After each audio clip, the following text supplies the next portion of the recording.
You are a nuisance, so go to an institution. I don't have a mother, do I? I am Tracy Baker. I'm still in the 5th grade of elementary school, living with my father and mother. My father is very kind, and he takes me out to play even on his days off. My mother acts normal when my father is around. But she seems cold and indifferent when he's not, making it a little difficult to talk to her at times. I'm off to work. As usual, my father leaves for work early in the morning. While eating breakfast, I say goodbye to him. Looking at the clock, I realize it's almost time for me to go to school. I hurry to finish my breakfast so I can change clothes. Thank you for the meal. After finishing, I place my dishes in the sink and head to my room to change. Wait a moment. Called by my mother, I turn around to see her pointing at the sink. Who is going to wash these? Her eyes are cold, almost angry. Normally, I would just change and go to school, but I felt like I would get scolded if I did that. I'll wash them myself. As I mutter this, she suddenly shouts, "What? I can't hear you, speak up." Startled, my body tenses. Feeling guilty, I apologize. Sorry, I'll wash them myself. Of course, you should. From now on, take care of your own things. While still angry, she throws her apron on the sofa and goes to her room. Reflecting on her words, I wash the breakfast dishes and leave for school. At school, while talking with friends, the conversation turns to parents. Hearing my friends' stories, it seems like everyone's mothers are kind. And even when they get scolded, they seem to have a good relationship. What is your mother like, Tracy? Suddenly asked by a friend, I struggle to answer. But I convince myself that my mother's coldness is just a misunderstanding on my part. And that she's only in a bad mood because I haven't been taking care of my own things. So, I reply that she is very kind. My friend says, that's nice, but I feel complicated. I'm home. When I return home, my mother is not there. Thinking she might be out shopping, I start my homework in my room.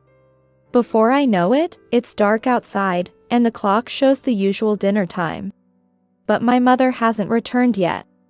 Then I hear noises at the entrance and the sound of the refrigerator opening. I peek into the kitchen from my room and see my mother. Hungry, I go to the kitchen and greet her. I'm home. She replies quickly without turning around, still seeming in a bad mood. What's for dinner tonight? I ask with a smile, but this seems to upset her. Didn't I tell you to take care of yourself? Your father will be home soon, and I'm busy cooking dinner. Unable to say anything more, I start making microwave food, but then my father arrives. I'm home. Hearing his voice, my mother quickly snatches the microwave food from my hands. Confused about what to do, my father enters the kitchen. Oh. Are we just starting dinner? Seeing my kind father's face, I feel like crying. Welcome home. I was late going shopping today, so I'm just starting dinner now. Please wait a little longer, both you and Tracy. Her face softens. Not sure if she's still angry, but happy to eat the meal she's making, I feel relieved. Afterward, we have dinner as a family, and I enjoy playing games with my father. Perhaps my mother was just in a bit of a bad mood. I fall asleep thinking that if I take care of my things properly, she might not get angry anymore. From the next day, I make an effort to take care of myself.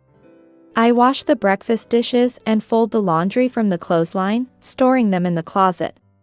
I vacuum my room and make microwave food for myself when my mother comes home late. The thought of possibly being praised by her makes me smile. Although she hasn't praised me yet, she scolds me less often. When my father is around, we enjoy our time as a family of 3. This makes me happy. One night, I hear a groaning sound and wake up. Thinking it might be a ghost, I hide under my blanket. The groaning continues for a while, and then I hear the sound of an ambulance. The ambulance stops nearby, and soon the entrance to our house becomes noisy. Dad. I cried out as I approached him. My father was pale, sweating, and clearly in pain. Tears came to my eyes, and I clung to the paramedic, begging, "Please save my dad." The paramedic placed a hand on my head and told me they were taking him to the hospital now. Afterward, my mother and I rode in the ambulance to the hospital. Upon arrival, my father was quickly taken away. My mother and I had no choice but to wait in the designated area. I was filled with anxiety while waiting, wondering what would happen if something happened to my father, or if he disappeared. However, my mother, standing beside me, seemed unconcerned, busy with her smartphone. I cried alone, waiting for someone to tell me, everything will be okay. After an indeterminate amount of time, a doctor came to us. My mother and the doctor had a complicated conversation. All I could understand was that they found an illness in my father, and he would have to be hospitalized for a while. I should have been relieved that the worst had been avoided, but I was shocked that my father had to fight an illness, and the thought of him not being able to return home for a while. For the time being, my mother and I went back home. After preparing things for my father's hospital stay, my mother returned to the hospital. Left alone at home, I couldn't sleep even as I lay in bed. And soon it was bright outside as the early morning turned to day. School. I had to go to school, but I was not in the mood.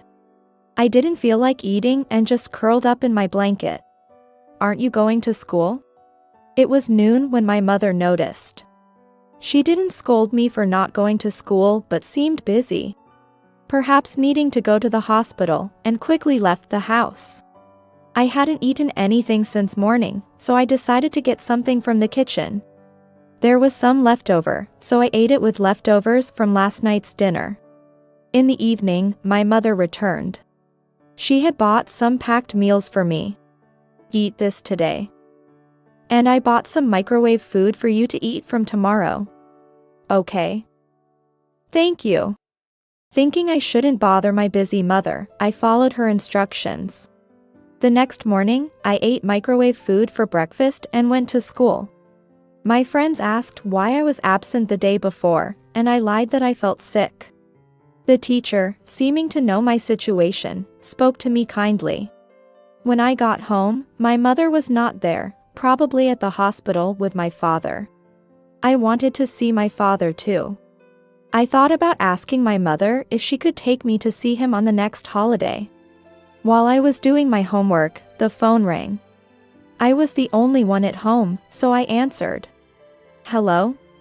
Oh, Tracy? What are you up to?"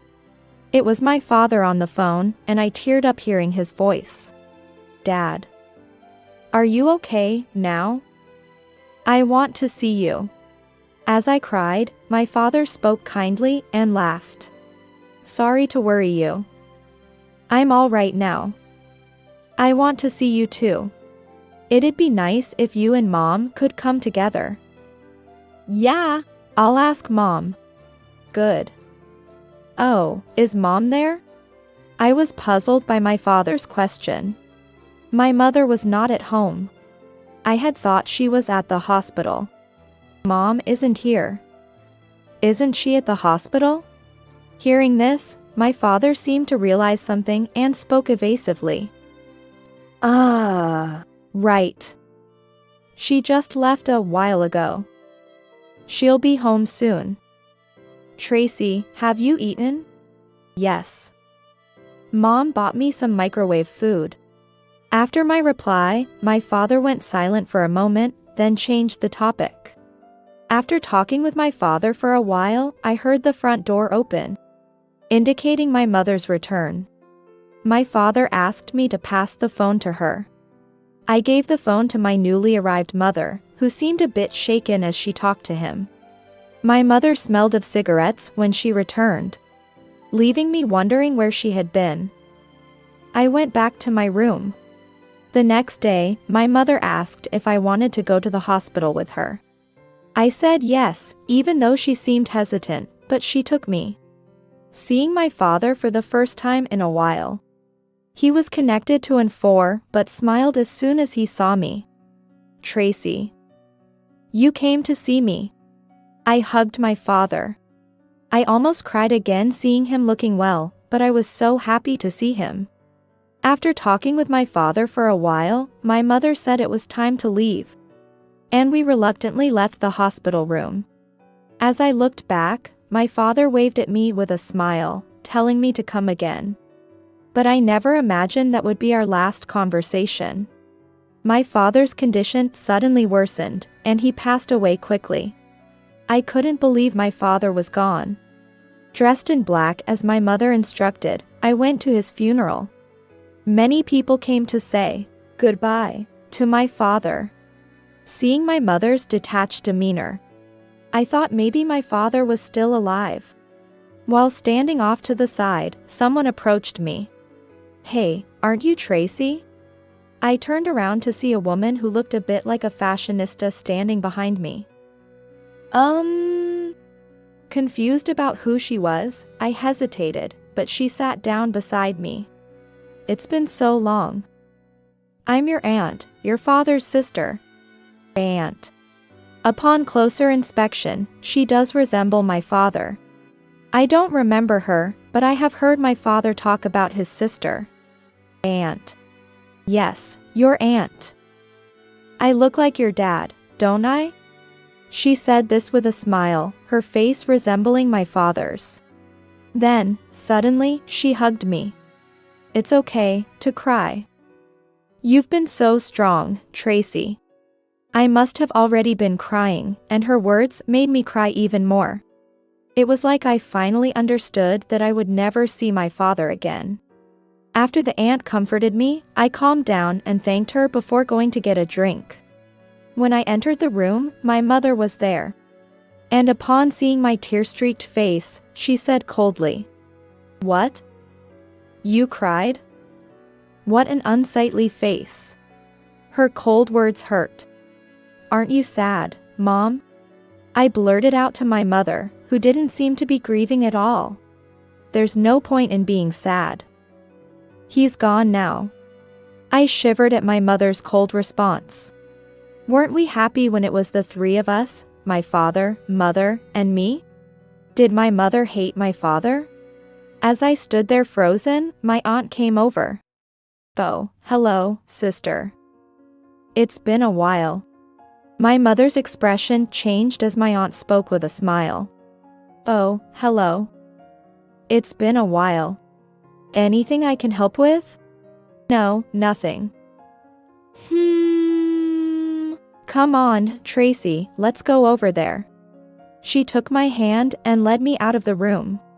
It was clear from my mother's face that she wasn't fond of my aunt. I stayed with my aunt, and my father's funeral ended without incident. Tracy, we're going home. After a while, my mother came to pick me up. My aunt had been holding my hand, but she let go as we were leaving. She looked a bit sad. Tracy, see you again. Yeah. See you. Reluctantly, I followed my mother outside where an unfamiliar car was parked. Sorry to keep you waiting. The car belonged to an acquaintance of my mother's. She opened the door, and an unknown man was in the driver's seat, which made me hesitant to get in. Don't dawdle, get in quickly. I reluctantly got into the car, spoken to in a tone I had never heard from my mother before. The car drove in the opposite direction of our home. And I watched the passing scenery, feeling a bit scared and not knowing where we were going. Here we are. Get out quickly. We stopped at a large building in an unfamiliar place. Mom, where is this? I asked, but my mother, lighting a cigarette, said, You are a nuisance, so go to an institution. What? Confused, I watched as the unknown man and my mother drove away. I tried to chase after the car but eventually fell and gave up. Not knowing where to go, I headed back to where I had been left when a car pulled up beside me. The window rolled down, and it was my aunt driving. I never imagined it would come to this. "Tracy, get in." Relieved to see my aunt, I hurried into the car. She patted my head, and I quietly cried, feeling my tension release. "How many times are you going to cry today?" Poor thing. We arrived at a house, seemingly my aunt's. I followed her inside, and a man's voice greeted us warmly. I instinctively hid behind my aunt, but she laughed and reassured me it was okay. I peeked out to see a young man smiling at me. "Sorry." "Surprised you, right? I'm this lady's husband, your uncle, I guess." He reached out for a handshake. His kind face reassured me, and as I shook his hand, he smiled again. "Hungry, right? Dinner's ready. You need to eat a lot to grow." "Oh, be quiet." "What are you, her mother?" Hearing their playful conversation, I couldn't help but laugh. My stomach growled, making me blush and them laugh heartily. For the first time in a while, I enjoyed a pleasant meal. After dinner, they let me take a bath and prepared pajamas for me. They invited me to the living room, where hot milk was waiting. Hot milk? Aren't you a bit old for that, Tracy? What? Don't elementary school kids like hot milk? No. I laughed at their banter, feeling comfortable in their presence. They both laughed too, then asked me to sit down for a talk. "Hey, Tracy, how about becoming our child?" I was about to drink the hot milk and choked on her words. Cough. Cough. What? Oh, sorry. That was sudden, huh? He patted my back while my aunt laughed heartily. "Become our child, Tracy. Do you really want to go back to a mother like that?" I found myself deep in thought at my aunt's words. I don't hate my mother. But when I think about everything that happened at home, about my father, and being left behind, I honestly feel scared to go back to my mother. "Actually, we heard about you from your dad." "What?" I was surprised to hear my father's name. Then my aunt explained everything in detail. The man my mother was with was her affair partner. And it seemed my father had known about the affair. He was very worried about me, as his illness got worse and he thought he might not have long left. He asked my aunt and uncle to take care of me after he was gone. Hearing this, I couldn't stop crying, longing to see my father again. "Your dad loved and cared for you so much." Her hand, patting my back, was warm, and in my heart, I repeatedly thanked my father. My beloved father who always played with me. I thought to myself that I wanted to be strong for my father. "I want to stay with you and uncle." My aunt and uncle were delighted when I said this. It seemed that various procedures were necessary for me to stay with them, which would take some time, but they told me not to worry and that I could stay with them. I decided to do my best to help my aunt and uncle. I helped with breakfast and dinner, and even cleaning the bathroom and toilet, which made them worry about me. They told me to play like a normal elementary school student. So I decided to do my homework for the time being. "Tracy, did you always do housework at home?" My aunt asked me this during dinner. I nodded, and my uncle, sitting next to me, hugged me. "You've had it tough for an elementary school student." "Well, helping out is normal, but you seem to be overdoing it, like you're forcing yourself." Indeed, I might have been pushing myself too hard trying to be praised by my mother. Realizing something I hadn't been aware of, I fell silent. The effort I made that was never praised. It probably didn't matter to my mother. "You don't have to worry about anything here. You can help out. But the most important things you should focus on are your friends, school, and yourself. Take care of yourself properly." Her words deeply resonated with me. My uncle, tearing up, nodded repeatedly. I felt so happy to be with my aunt and uncle. 2 weeks after my father's funeral, I was called to the staff room by my school teacher. Wondering what it was about, I was told that my mother had called. The teachers probably didn't know the details of my situation. Thinking that not answering would trouble them, I picked up the phone with trembling hands. "Hello. Tracy." "Answer the phone quickly." Hearing my mother's voice for the first time in a while, it was still a shouting tone. "Where are you right now?" "You're not at the institution I left you at." Unable to speak, I remained silent. "Are you listening?" "Well, never mind. I'm coming to pick you up. I'll get some money for doing so. Mama is having financial troubles now." Hearing her words, I felt my emotions grow cold. To think I wanted love from such a person, sought praise from her, and that my father was betrayed by her, made me unbearably frustrated. Now I have my aunt and uncle. I have a precious place. And my beloved father watching over me. I can become strong. I don't have a mom, do I? Before I knew it, I had said that to my mother. "Huh?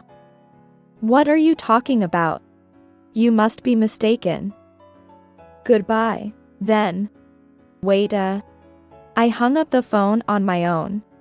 The teacher next to me, surprised, asked if that wasn't my mother, and I replied it was a stranger. This call was treated as a suspicious call, and a warning was issued at school. Thinking my mother might come at dismissal time, I called my aunt from the school's public phone. My aunt said she would come right away, and she did. She explained the situation to the school teacher, and they contacted the Child Consultation Center. After I went home, my mother did come to pick me up. But the teachers dealt with her, and she left with a bitter expression. After that, my mother never barged into the school again, but as a precaution, my aunt or uncle would pick me up before dismissal time. I felt sorry, but my aunt and uncle told me not to worry and smiled. Thanks to them, I'm living happy days.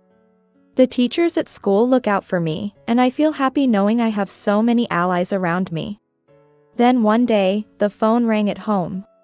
Lately, I've been answering calls at my aunt and uncle's house, so I picked up as usual. "Hello." The voice I heard was one I didn't want to hear. "Oh, Tracy? So you were there after all." I froze, immediately recognizing it was my mother. Why did she know I was here? No one should have told her.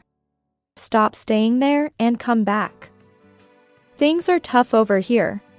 I stayed silent as my mother spoke one-sidedly. According to my mother, her affair partner's company went bankrupt and they were out of money. Apparently, she could receive government benefits if I lived with her, and she needed that to survive. She said she was in a de facto marriage with her affair partner, but was considering leaving him if they couldn't make ends meet. I couldn't really understand all this, all I grasped was that I was needed for the money. She must have been really out of money to say such things when she called the school. As I stayed silent on the phone, my mother began to get more and more irritated. While being yelled at, suddenly the phone was taken from me. Surprised, I turned around to see my aunt, who gave me a reassuring smile. But in the next moment, her face turned fierce. "Say something at least. Are you listening? Stop yelling. We can hear you loud and clear without the screaming." "What?" The voice of my mother over the phone suddenly went silent. My heart was pounding. "Aren't you ashamed of yourself? Asking your daughter to come back just for money? Ridiculous. What do you think Tracy is? That's none of your business. Tracy is my daughter. Give her back. Who left that daughter in front of a facility? Don't talk such nonsense. I'll call the police." Claiming she's been kidnapped. "Go ahead, say it. We have evidence of the terrible things you've done to Tracy. In fact, I'd prefer it if you called the police, it might resolve things quicker. What did you say? As I listened to their argument, I felt like I was causing trouble and got a bit down. At that moment, my uncle, who had returned at some point, patted my head. Don't worry. Leave it to us. This is where the adults step in. He then took my hand and made me more hot milk. You like hot milk, right, Tracy? You drink quite a bit of it. Yeah. I thought it was delicious the first time I tried it, so I like it. Hearing this, my uncle smiled happily. After a while, my aunt came back to the living room. Noticing my concerned look, she tousled my hair. Why that face? There's nothing to worry about. She's no match for me. I straightened my hair and thanked my aunt, then helped with dinner preparation. Since coming to live with my aunt and uncle, I've realized how enjoyable helping out can be. A few days later, when the phone rang again, it was my mother. Although my aunt and uncle had told me I didn't need to answer her calls anymore, I wanted to help them in any way I could. Tracy? Mom really needs your help. As I said before, I don't have a mother. What an ungrateful child. Didn't I raise you? Have you forgotten the happy days we spent together with your dad? Hearing the word dad made me feel both a jolt and irritation. When I had a dad, it was very fun. But the kind one was only dad. Mom, you abandoned me. I was surprised by my own loud voice. But it felt like a weight was lifted off my shoulders. From then on, I talked back to whatever she said. You're still my child.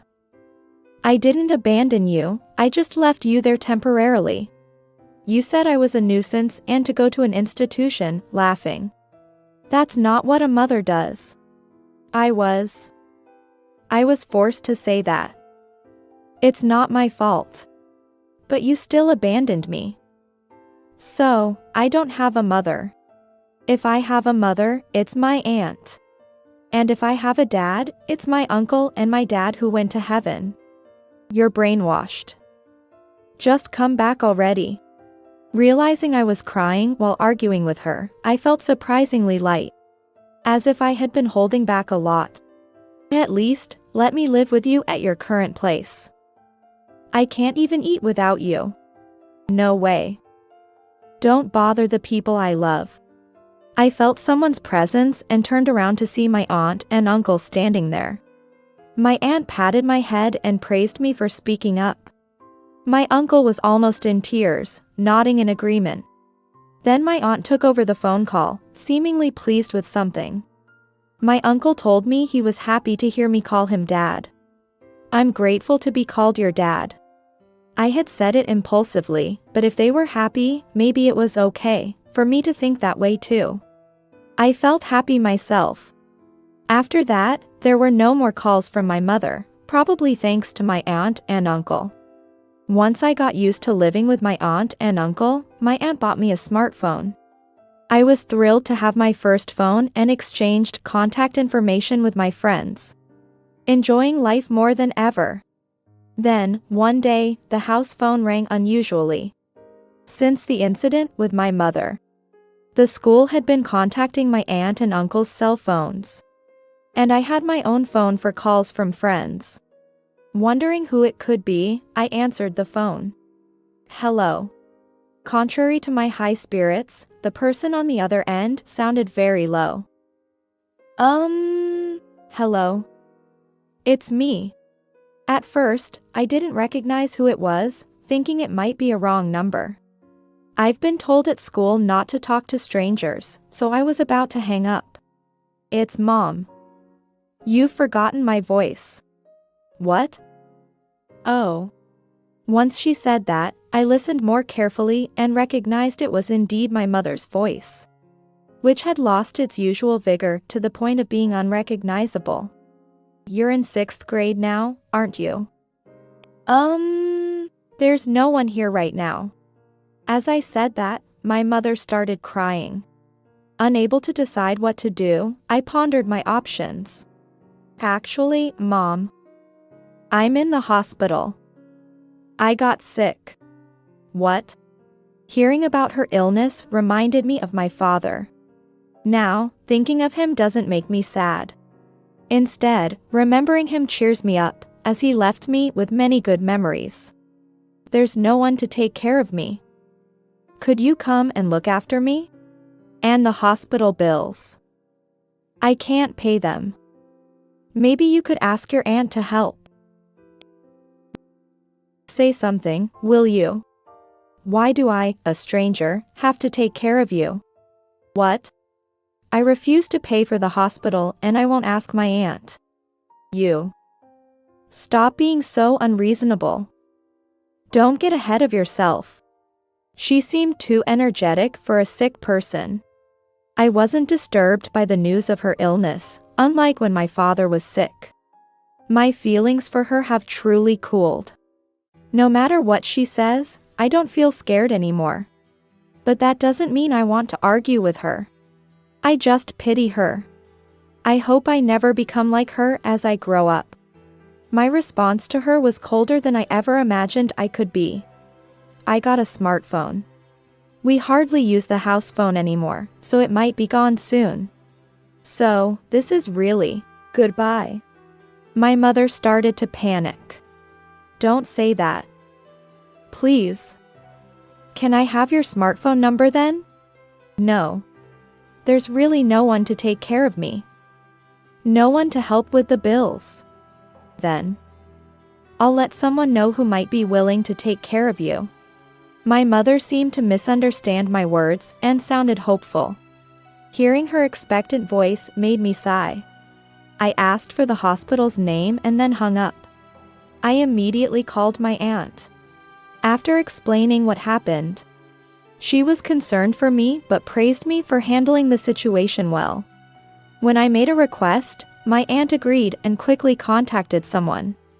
Just as I told my mother, I reached out to someone who might take care of her. A few days later, I noticed the house phone ringing incessantly.